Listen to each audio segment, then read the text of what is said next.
लेकिन साहब जब व्यापक आप सोचते हैं, थोड़ा-सा बड़े कैनवास पर सोचते हैं, तो हर पॉलिटिकल पार्टी क्या कटघरे में नहीं खड़ी है? आप आपराधिक पृष्ठभूमि के लोगों को टिकट देते हैं? आपराधिक पृष्ठभूमि के चेहरों को टिकट देना और जिताना, ये मैं कहूंगा ये सिर्फ क्षेत्रीय पार्टियों तक सीमित नहीं है। अब ये आरोप तो भाजपा तक भी आ गया है।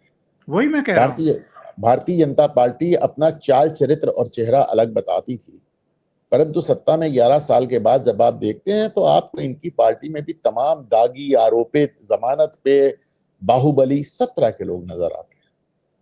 तो अब ठीक है, ये तो एक अपना एक समाज है और एक पुराना सोशियोलॉजी का फंडा है कि साहब कोई भी व्यवस्था अपने समकालीन समाज से बेहतर नहीं हो सकती। जैसा समाज होता है वैसी जुडिशरी होती है, वैसी पुलिस होती है, वैसी मीडिया होती है, वही पॉलिटिक्स होती है। समाज का हर अंग आफ्टर समाज से ही निकल कर आता है, मंगल ग्रह से तो आता नहीं। तो कोई भी व्यवस्था या कोई भी इंस्टीट्यूशंस अपने समकालीन समाज से बेहतर नहीं हो सकता। अब आज की तारीख में भी मैं अक्सर लोगों के लिए भी कहता हूं कि हम टैक्स की चोरी करते हैं, सेल टैक्स की चोरी करते हैं, रजिस्ट्री की चोरी करते हैं, बिजली की चोरी करते हैं, और हम चाहते हैं कि हमारा डीएम, सीएम और पीएम बड़ा ईमानदार रहे। अनुपम जी, अभी अगर हाल के वर्षों या 1 डेढ़ दशक की बात करें, तो सर्वाधिक निराश अगर किसी ने किया है तो वो अरविंद केजरीवाल है। मैं कई बार अपने घर में ड्राइंग रूम में बैठ करके, और 1-2 मित्र हैं इंडियन एक्सप्रेस में आजकल सीनियर एडिटर श्यामलाल जी, वो आकर के बैठते थे, बात करते थे। मैं लड़ जाता था अरविंद केजरीवाल के लिए कि नहीं, नई संभावनाएं हैं इस आदमी में, ये कुछ नई बात कह रहा है, कुछ अलग बात कह रहा है। इस देश में भ्रष्टाचार से लड़ना बहुत जरूरी है, व्यवस्थाओं में पारदर्शिता लाना बहुत जरूरी है, और ये काम कर रहा है। लेकिन क्या हुआ? वो खुद शराब घोटाले में आकंठ डूबा हुआ था, और केवल शराब घोटाले में नहीं, अलग अलग महकमों में जो भ्रष्टाचार है उसकी सड़ांध अब सुनाई पड़ रही है, दिखाई पड़ रही है, महसूस हो रही है। बहुत सारी फाइलें, बहुत सारे मुकदमे इस समय उसके खिलाफ हैं, लेकिन उसकी बेशर्मी देखिए आप। तो इसलिए मैं कह रहा हूं, क्या ये न्यू नॉर्मल हो गया है, और क्या ये ऐसे ही चलेगा अब हिंदुस्तान में? देखिए, जहां तक हमें अरविंद केजरीवाल की बात है, मैंने तो 11 महीने उनको अपनी गाड़ी कमाई से चंदा दिया, तो मैं इसीलिए अरविंद केजरीवाल को लेकर कुछ ज्यादा ही क्रिटिकल हो जाता हूं। अरविंद केजरीवाल ने तो जैसे सुदर्शन की कहानी थी, हार की जीत, उसमें उन्होंने ऐसा भरोसा तोड़ा है कि साहब अब दोबारा शायद किसी राजनीतिक पार्टी या राजनेता पर भरोसा कर पाना संभव नहीं होगा।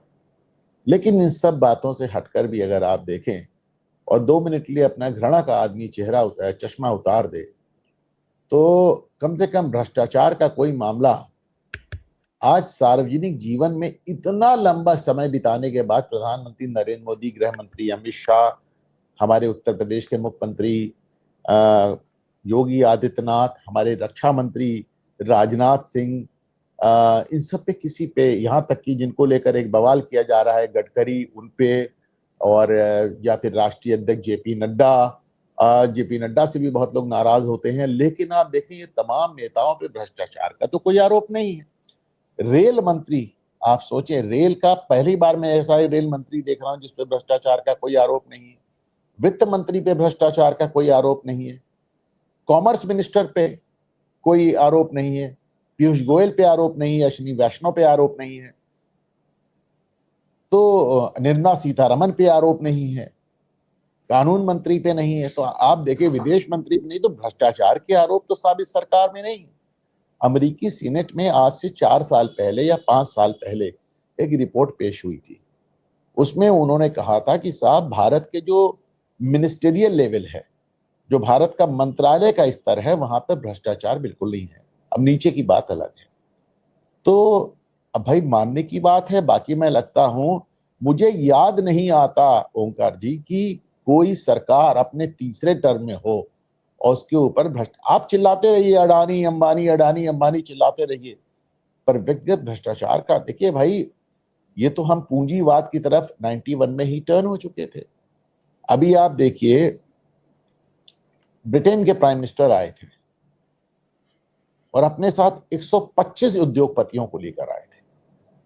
तो हर देश के प्रधानमंत्री, हर देश के नेता का ये दायित्व है, फर्ज है कि जब आप विदेश जाएं तो अपने उद्योगपतियों को पूरी दुनिया में पैर पसारने का आप अवसर प्रदान कराएं। दुनिया का फ्रांस के राष्ट्रपति आए थे, अपने साथ कितना बड़ा प्रतिनिधि मंडल लेके आए थे जिसमें 90% लोग बड़े बड़े बिजनेस हाउसेस थे। तो आप ये अडानी अंबानी कुछ भी कह लें, पर हकीकत ये है कि मोदी सरकार अपने तीसरे टर्म में है। मुझे याद नहीं आता नेहरू से लेकर मोदी तक कोई और ऐसा नेता हो जिसके ऊपर इसके बाद कोई भ्रष्टाचार के कोई स्कैंडल सामने नहीं आया। यहां तक कि नेहरू का भी जीप स्कैंडल आ गया था, बहुत जल्दी आ गया था जीप स्कैंडल। तो न्यू नॉर्मल आप कोई भी कह ले, लेकिन हकीकत यह है कि भारतीय जनता पार्टी, नरेंद्र मोदी की सरकार अपने 12वें साल में जाने वाली है और इसके ऊपर अभी तक भ्रष्टाचार के आरोप तो नहीं। 8 साल से ऊपर हो गया है, योगी आदित्यनाथ की सरकार है, भ्रष्टाचार का आरोप